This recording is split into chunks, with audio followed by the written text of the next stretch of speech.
Thursday, Friday, Saturday. 3 days after this video goes live, I will be competing in the UK Jigsaw Puzzle National Championship, which is my first ever speed puzzling event. Here's how my training went, and we'll see if I've made any progress at all. If you're new here today, hello, my name is Michelle, and I usually don't make videos about jigsaw puzzles. Normally you'll find me talking about fibre crafts like cross-stitch, knitting and crochet, but we decided that jigsaw puzzles are an honorary craft, so it totally counts.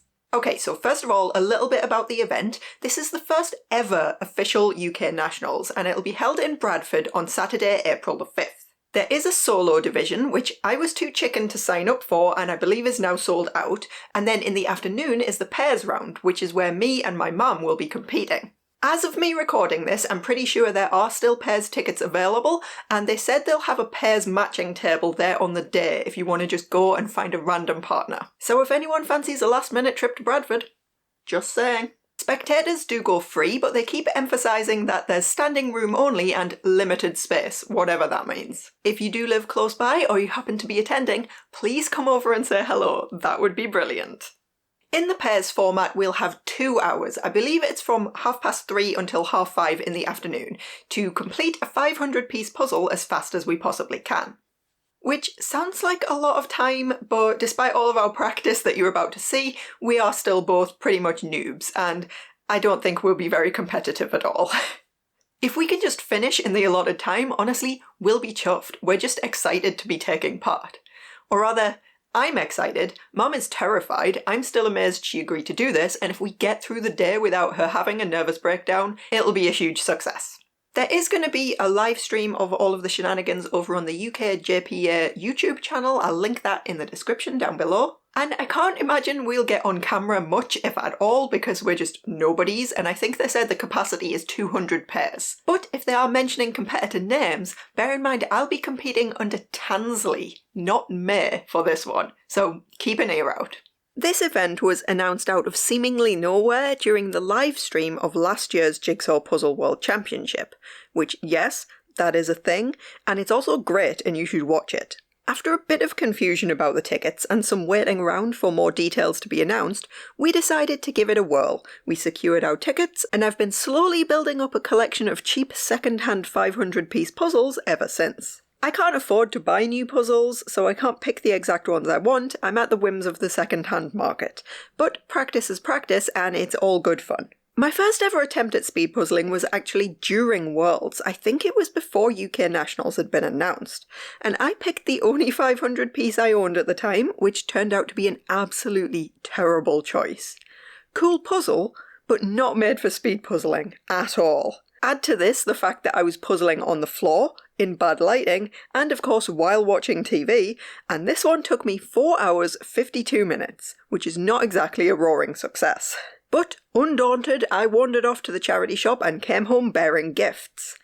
Gifts for myself, yeah, those still count as gifts. I wasn't yet filming me actually doing the puzzles, but thanks to myspeedpuzzling.com and of course my own slightly more detailed spreadsheet, I've got all of the details recorded. This Star Wars one took me just over 3 hours, again while watching Worlds. And then my first attempt at this dolphin puzzle took 2 hours 37. Now it was time for some pairs practice, and I discovered why Mum was reporting such bad times when it turned out she was puzzling on this tiny table in a dark room with absolutely atrocious lighting. So we decamped to Grandma's house instead and had a whirl at the Star Wars one as a sort of worst case scenario. What happens if they give us a puzzle that's basically 2/3 solid black? Well, despite a grumpy uncle trying to distract us and talking about how boring puzzles are, we came in at 2 hours and 1 minute, which honestly wasn't terrible for us at that point. 1 minute more than we'll have at Nationals, but this was an absolute worst case scenario. We moved on to easier things, and every puzzle was teaching us something new. For example, Mum also loves to have the frame done first, but she won't settle unless she's the one doing that. Whereas I can be getting on with other bits, I don't actually have to be the one doing the frame. I can puzzle upside down on abstract areas like sky, water, gradients, etc., but I tend to refer to the box more for things like buildings or other things with small details, whereas she doesn't. So I struggled to do those bits upside down, and we got into the habit of swapping sides depending what we were working on. We did try having the puzzle side on to both of us, but we agreed we both hated that. This Coniston puzzle went great for a while, but we got bogged down with the hills in the background, partially because we were in each other's way, and partially because she kept forgetting we'd shape sorted and putting things back in the wrong place. But we got there, 1 hour 24. We'd saved a nice bright one until last, and again we did get a little bit bogged down towards the end, but the brighter colours were definitely better for both of our eyes. We still weren't doing any kind of sorting strategy at the start, beyond just pulling out those edge pieces, but I found it easy enough to pick out bits that stood out from the giant pile and start on those. And anyway, we got this one in 1 hour 15, which was a very encouraging end to the session. If we got anywhere near a time like that on the day, we would be over the moon. I came home revitalised and determined to try some upfront sorting techniques. First, I used this Scarborough puzzle again, and after a couple of attempts, I had it down to 1 hour 16 just on my own. The main lesson learned here was that I personally can't really sort everything without already knowing the puzzle, but I can sort the really obvious bits, like sky versus water versus yellow bush, and I can leave the rest in a sort of miscellaneous pile. It's still beneficial to have those parts sorted out of the main pile and ready to be put together. I also learned that it's important where you put the piles. One major failing so far for both of us is that we are terrible at keeping the puzzling area clean. 500 pieces take up so much room, and even if you're making piles rather than laying them all out, you still have to be careful to put them out of the way of your frame, and preferably somewhere close to where they'll actually go. In terms of my spine, I also hit on the tactic of assembling the top section first, in this case the sky, then sort of pushing the puzzle away from me on the table as I went, so I could do the whole thing sitting down. That won't work for pairs, but it is a handy thing to try and remember, as I do have a tendency to start from the bottom, which slows me down towards the end. This sorting method got me a 1 hour 19 on the Blackpool puzzle from this set. That was my second attempt at it, but I was proud nonetheless. And by this point I was getting a feel for the style of the artist, which it turns out helps a lot. I usually hate puzzles with people in because I found that some artists will basically copy-paste their faces and it's hard to tell who's who. But this guy puts his people in distinctive outfits and hairstyles, so I learned that it's easy to put those together and leave them roughly where they go inside the frame, which makes it easy to build around them later.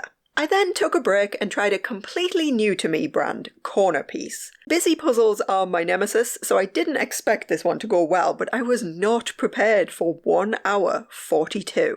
The problem was with the puzzle. It was absolutely tragic for false fits. I've never known anything like it. But the pieces were also weirdly thick and plasticky, and once you had them snapped together, it was really hard to take them back apart.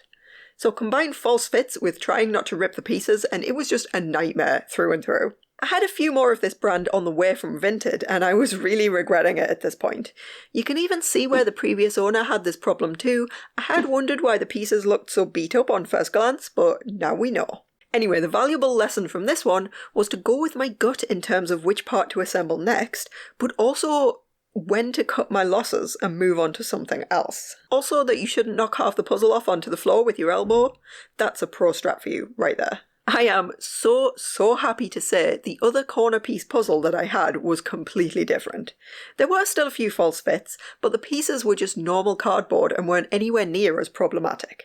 Still, this was a very difficult puzzle for me. I tried to sort from the start, but there are just so many books it's hard to tell what's what. I did make one pile of things with writing on, and that turned out to be a good plan, since I could assemble things like prominent book covers or posters and have those ready to slot in place later to build around. The bookshelves were really where the false fit issue started to bite, and my time of 1 hour 37 was pretty terrible, but I think if this hadn't had that issue, I'd have done quite a bit better. As my reward, I then completed the last of the 4-pack of Northern scenes from this same artist, Kevin Walsh.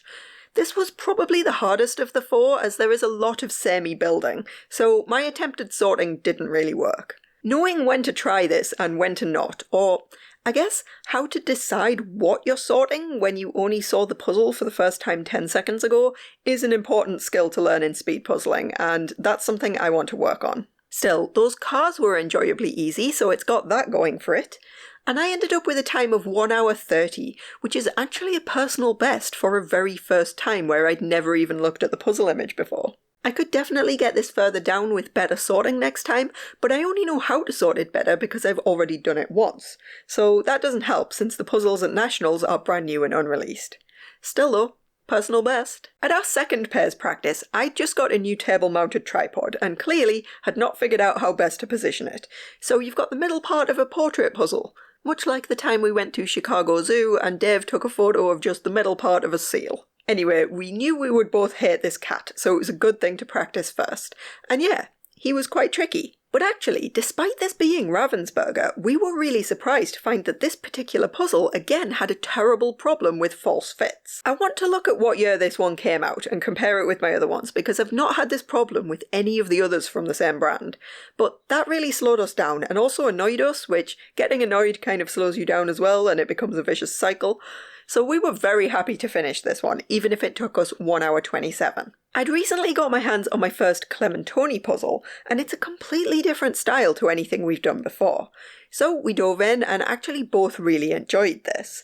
No false fit issues, pieces felt nice, the only thing was that they didn't lock together very well and would just fall apart when you tried to move them. I'm not sure yet if that's a Clementoni-wide issue or if it's just this puzzle, but it wasn't enough to put us off. You can see that we completely failed at putting the pieces in a sensible place, and we lose so much time to moving things around so that we can get the frame where it needs to go or slide an assembled section into the middle. I do have some ideas to remedy this for nationals, but we'll see how it goes. Doing the sky was really enjoyable for me, but Mum kind of stole it and I was left with the water instead. Luckily it did have a decent gradient and other clues that made it relatively straightforward to piece together. We do definitely have a bit of a team issue on sections like the city, because my instinct is to look at the box image and see where things go and put them roughly there, whereas her instinct is to then forget I've done that and pick the pieces back up and hide them under her elbows. We're working on it. Still, we were both so happy to complete this in 1 hour, 2 minutes. That is by far our best time yet, and we both really loved the puzzle. The only slight disappointment being when my grandma immediately chirped up, "I thought you'd have that done in 45 minutes, but you slacked off at the end there." Yeah, thanks, Grandma. Our last of the day was one of the many London-themed puzzles I seem to have acquired. We picked this again because it's a very different style to our usual, with flat colours and a wonky perspective, not much in the way of realism. And it turns out that makes a massive difference. I'll just tell you up front, we both completely hated this puzzle, it just wasn't enjoyable at all. Even the floofy kitten earlier was enjoyable in the challenge, but this was annoying from start to finish. I'm also learning that I don't enjoy portrait puzzles as much, which doesn't help, but yeah, this style wasn't for us at all. At one point, we were so over it, we started eating Pringles while puzzling, which is definitely not a speedy strat, but we just needed something to keep us going. One mistake we definitely made with this one was having Mam at the top end of the puzzle because she was seriously flagging at this point in the day, and these sky water building bits are not her strength. So it would have made more sense for me to do that since I can usually blast through those bits fairly quickly. As it was, we were both stuck on areas that didn't suit us and were getting very whingy about it as well, I have to admit. I'd always thought just from looking at them that flat colour puzzles would be more my style, but it turns out maybe I just like that in graphic design and not actually in a jigsaw puzzle. Although maybe it was just this one, I'll have to try some more for science at some point. I didn't even take a picture of this puzzle when it was complete, because we were so happy to be done, I completely forgot and we just booshed it back into the box never to be touched ever again. And then, because Grandma was being so sassy, I sent it away with her so she can see why we hated it so much. Final time, 1 hour 12, which is honestly decent for us, but it was just so not fun. I'd rather get one that takes us longer but that we actually enjoy doing. Now, if you're a speed puzzler, you definitely know this one. London Postcard by Ravensburger. I found this on Vinted for £2, but I'd been holding off doing it because you can only do it for the first time once, and I didn't want to mess up and ruin it. This is part of a series of similar looking puzzles. There's a Paris one and a New York one off the top of my head, and basically they're considered very good for speed puzzling and therefore have some very impressive times. Most of the puzzles I've done in this video only have a few times recorded against them. London Postcard has almost 1800 times recorded as of me taking this screenshot. So I jumped in, all excited, and I don't know what I expected, but it certainly wasn't that I would suddenly forget everything I've learned. I didn't pull out the edge pieces, I genuinely don't know why, and then I got it into my head to sort a bit as I went, but I gave that up immediately, so I just had these two random piles. I think, in hindsight, I was doing this on the night after my mum and grandma left, so we'd done multiple puzzles already that day, and now the light was gone and my back was sore, but most of all, I was just kind of peopled out, and I definitely should have waited. This is exactly the sort of puzzle where having that edge complete first and working inwards would help me out a ton, and that is exactly what I didn't do. My camera was also on half battery when I started, but I thought, hey, it's London postcard, I'll probably be done in an hour. So, of course, the camera died towards the end because I was definitely not done in an hour. This was a complete mess, a waste of a first attempt on such a popular puzzle, 1 hour 28, sad times. I did come back another day determined to improve on that, and even though I did the border first, and even though it did go a lot better overall, I still got stuck for a surprising amount of time on the middle. One thing I noticed was that doing other puzzles a second time, I've remembered at least a reasonable amount in terms of where each major thing goes in the image, which doesn't massively improve my time, but it definitely does make a difference. But with this one, other than vaguely recalling the corner I'd started in on my first attempt, it was all just kind of a blank. And I think that definitely goes to show how worn out I was that first time, and that I definitely had no business trying for a good run in that state. So this time round was pretty much like doing it for the first time. I had my Eurovision tunes on, I was feeling really good, at least right up until about the hour mark. I ended up at 1 hour 16, which is good enough for 549th place, once I get round to actually entering my time. It also would have been a massive personal best if this actually was my first attempt, but such is life. I think once you fall down this speed puzzling rabbit hole, it is all too easy to look at the top puzzlers and just think to yourself, what am I doing? But the truth is, there are plenty of people doing this who are around my level as well. I found a few folks to follow over on myspeedpuzzling.com who are doing the same puzzles as me with either similar times or slightly better, so they're good to compare against. And I just ignore the really fast people because that is so not my world. At least, not yet, anyway. Overall though, I am definitely getting better, and we're getting better as a pair as well, which is what really matters. These graphs have no labels on them because I'm basically ungovernable, but it's pieces per minute on a first puzzle attempt in chronological order from left to right. So as long as that trend line is going up, we're all good. And of course those last 2 solo puzzles I did, Harrogate and London Postcard, both set new personal bests, so there's no way I can be mad at that. For the record, 90 minutes is the current time allowed in the World Championship, so everyone kind of naturally measures themselves against that. I am obviously very far away from consistently being able to get under that as a solo, but I have got a lot better and I can see a route to getting there one day. Maybe I'll do an update this time next year and let you know how I'm getting on. Please wish us luck for Saturday, we definitely need it. And if you are planning to be there, please let me know. I don't know what I'm going to be wearing yet, so you can't recognise me from that, but maybe you'll spot my jigsaw puzzle piece earrings. Because, you know, definitely nobody else will be wearing jigsaw puzzle piece earrings, right? Maybe I'll try and vlog the day, no promises, but I will at the very least grab some footage for a Stitch Squad bonus video, so watch out for that next week. And speaking of which, thank you very much to all of my supporters over on Ko-fi for keeping the channel afloat, and especially to the Stitch Squad for pretending to be interested in jigsaw puzzles. Mary Ann Johnson, Sunny, Candy Riley Pettinger, Laura Sellerts, Enlightened Flamingo, Cross Stitch the Globe, I'd Rather Be Stitching, Emily Hobbs, Lee the Cozy Crafter, Sarah, Angela Wells, Enraged Flamingo, Alicia, Louise T, Mel, Juliana Banana, and Stacey Ann. I'll be back soon with some actual crafty nonsense, so in the meantime, have a brilliant rest of your day and keep making cool stuff. Bye!